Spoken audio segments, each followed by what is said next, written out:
stronger in the front than they are in the back. Yeah. Basically, their anterior chain is stronger or more dominant than their posterior chain. Would you say that's genetic, or is it just from everyday life of, most people sit, right?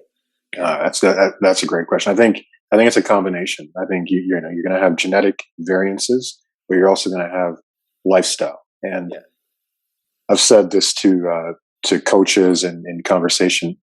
The vast majority of us, including the athletic population, is a sedentary population. Yeah, 100%.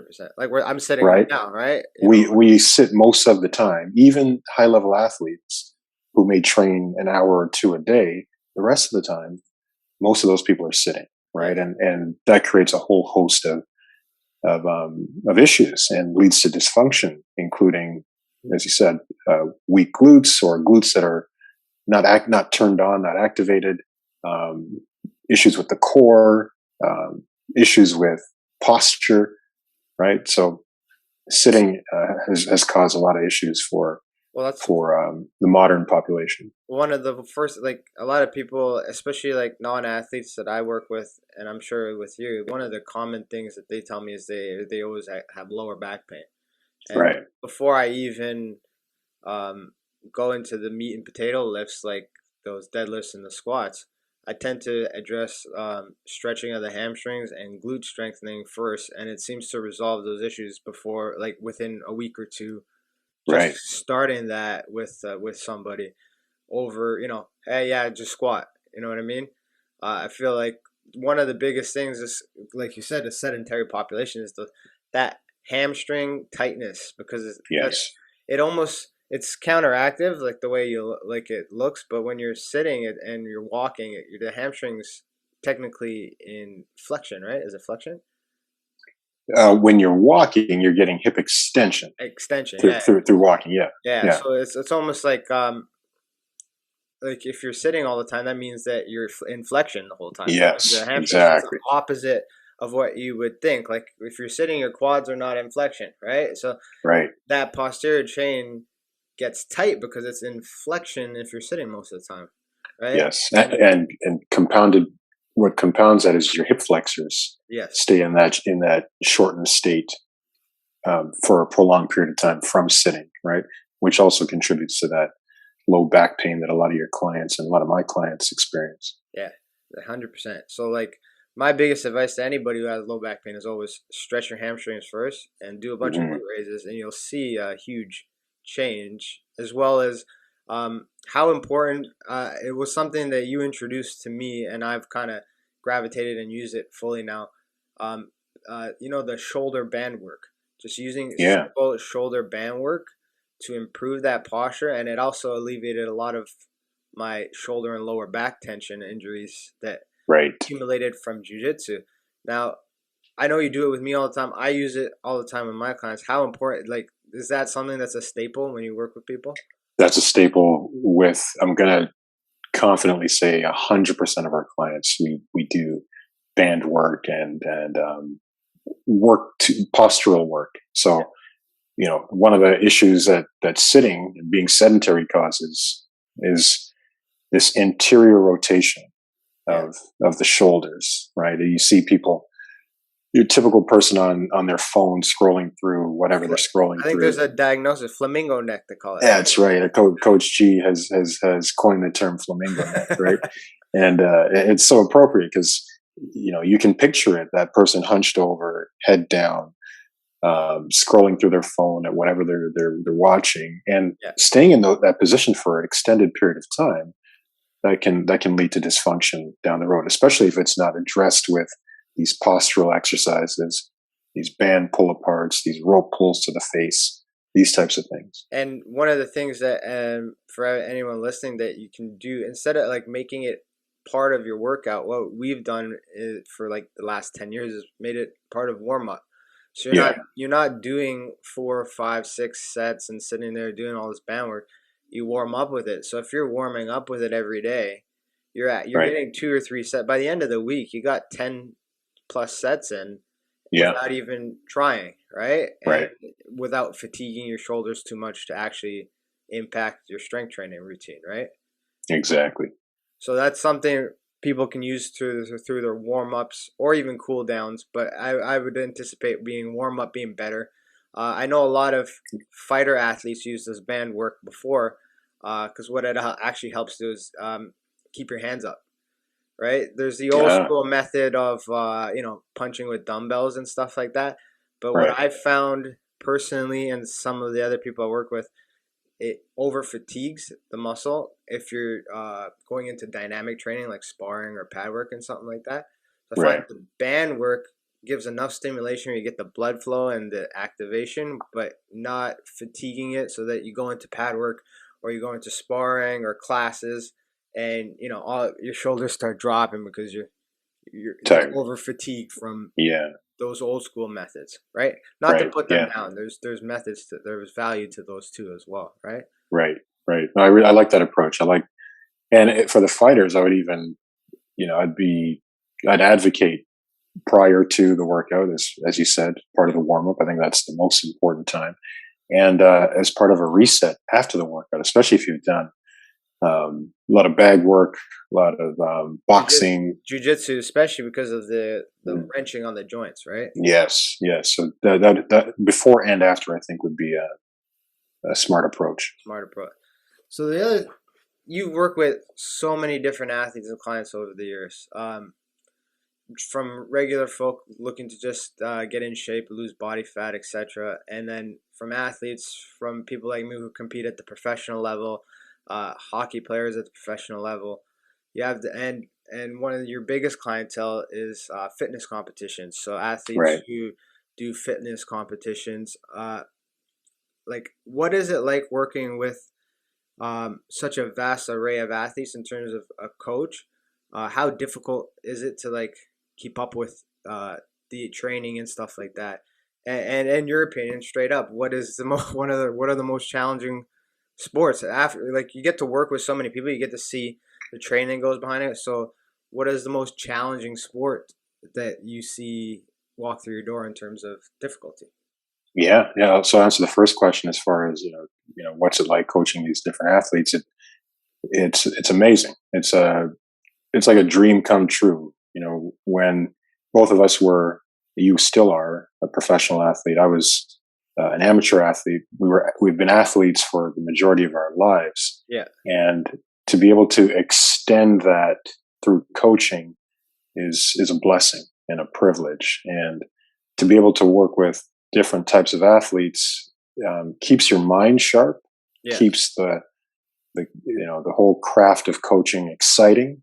Every day you're looking forward to working with different types of people, and it also keeps you sharp because you've got to constantly be learning and yeah. constantly be staying up to date with changes in training, changes in nutrition, changes in supplementation. However the sport is evolving, Yeah. you've got to How do do you your how do you approach that? Do you I mean, like, there's online education and stuff like that, but Mhm. how do you approach like getting that education? Is it more like consulting with other coaches in the field, or is it more like going out there and finding out for yourself through courses? Yeah, it's really a combination. So it's I'll do formal certifications, and I'll continue doing those. I'm doing one right now through Cornell University on nutrition, and I do it not just because I've done a bunch of nutrition certifications in the past, but I do it just to stay sharp and to always be in that beginner mindset, that white belt mindset, Yes, as you've said, right? And so I do that. Also, I really enjoy it. I just love, I get geeked out learning about new training techniques or new nutrition, new advances in nutrition. And yes, so, certifications are a part of it. Consulting with other coaches is huge, and I'm extremely blessed that my business partner, Coach G, is a wealth of knowledge. And yes, so I'll talk to him. I'll talk to Coach Oscar. I'll talk to yourself. I'll talk to other peers and just talk shop because number one, it's fun, yeah, and I'll always pick up something, right? yes, 100%. And so, especially when I'm talking to people who are as excited about the craft of coaching as I am, And it's fun to bounce ideas off those folks. And then wherever I can learn through YouTube, which is a huge resource. I think it's the most valuable Right. But yeah, social platform out there, you right? told me that a while ago. Yeah, you can learn anything from there. Yeah. Yeah, you have to filter and you have to find out what's good and what's not good. But there's a lot of really, really valuable information on YouTube. So I'll use that as a resource.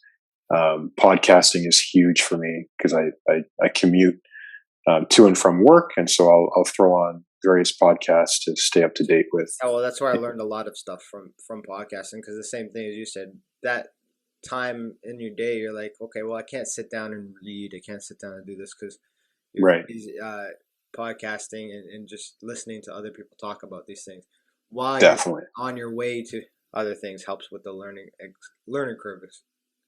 Definitely. Yeah. And it's, to answer question two, the most challenging sports without question are your sport, mixed martial arts, and CrossFit. And I say both of those sports because they are multidisciplinary sports. You have to be good at so many different qualities. And the polar opposite to that is the sport that I competed in most recently, powerlifting, where it's this single mode where expressing maximum strength. Strength, yeah. Right? Like you need some mobility, yes, but you don't need all the other qualities that a UFC fighter or a high level CrossFitter needs. Yeah. And you need strength, you need speed, you need cardiovascular conditioning, anaerobic conditioning, you need very high levels of mobility. You need there's lots of skills that you have to practice to be good at your craft. So there's just so many things to be good at. And CrossFit is very similar in that regard because there's so many skills that you have to be proficient at. And I'll be the first to admit, I had a very negative view on it before CrossFit. Not because I didn't respect the athletes, because I was like, the whole thing. Oh, it's competitive exercise. Yeah. Yeah. Right.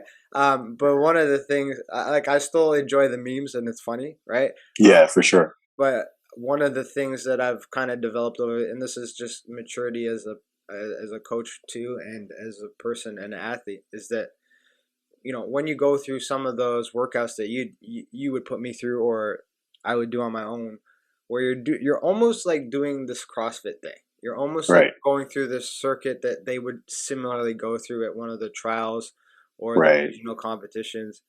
And then when I sit back and I'm like, fuck, that was a hard workout. Mm-hmm. And I'm like, wait a minute. Those guys are doing it with 10 times as much weight, at 10 times as much more intensity, with way more events and lifts in there. Right. So I started to gain respect from it when, we get into those deep fight camps, those last 3-4 weeks, and I would do a workout and a hard circuit. And then I was like, wait a minute, there are athletes that do this for a living. Yeah. Way worse. I'm like, okay, screw that. So if I know that there's that stigma around CrossFit out there, and I'll be the first to admit I was on the bandwagon of like, yeah, screw that. And and I've shifted my mindset in terms of my respect for those athletes too, because especially the amount of repetitions they do, it's very taxing on the joints, and it's probably why it's easy for other sports and other athletes and other coaches to say, oh yeah, if you do CrossFit, you're going to get lots of overuse injuries. But then I sit back and I'm like, well, how is jiu-jitsu any different? Right. And many sports in that regard, right? Yeah. Like even another single mode. Yes, exactly. That's a great example, right? Golf, for example. How many back injuries have resulted in I've like a lot of golf swings? A lot of clients who do golfing, and they always come with side pain, hip pain, and elbows. Right. It's from the repetitive motion, right? Exactly. So it's fun to make fun of, like, oh yeah, if you do CrossFit, get ready for the chiropractors and the physiotherapist. But and then when you sit back and you actually critically think about it, well, doing jiu-jitsu is the same shit. You're just destroying your spine in a different way. You know what I mean? Yeah, totally. And so I can be very critical of a lot of aspects of CrossFit, and we've had great conversations because there they have done so many things really, really well and made huge contributions to fitness in general. In general, yeah. But there are some things that need to be improved, like, you know, some of the coaching practices, some of the ways of teaching, um, the idea that everybody should be able to do certain Cleans. movements when some people just have no business doing that, Yeah. right? Well, it's funny you should say that. I'm not gonna say them by name, but I have family members, right? And like, Hmm. I'm genetically brown. Okay, it's quite Yeah. evident, right? Brown people don't have the best fitness genetics. I hate to admit, like, this is something we have to admit, guys. We are designed for not athletic things. So I have these people in my family who, you know, they gravitated towards CrossFit because maybe they live in a smaller town, and that's what they had available. And they gained Yeah. the community and they're exercising. That's great. Right. But my issue with it is when I look at this person, you are not prepared for cleans. You shouldn't be doing No. cleans yet. But it's No. because it's part of like that the programming that goes on. Yes. And then I can see it having future implications. But at the same Absolutely. time, I have a hard time being too mad at it because it's better than them doing nothing, right? Yeah. Yeah. Exactly.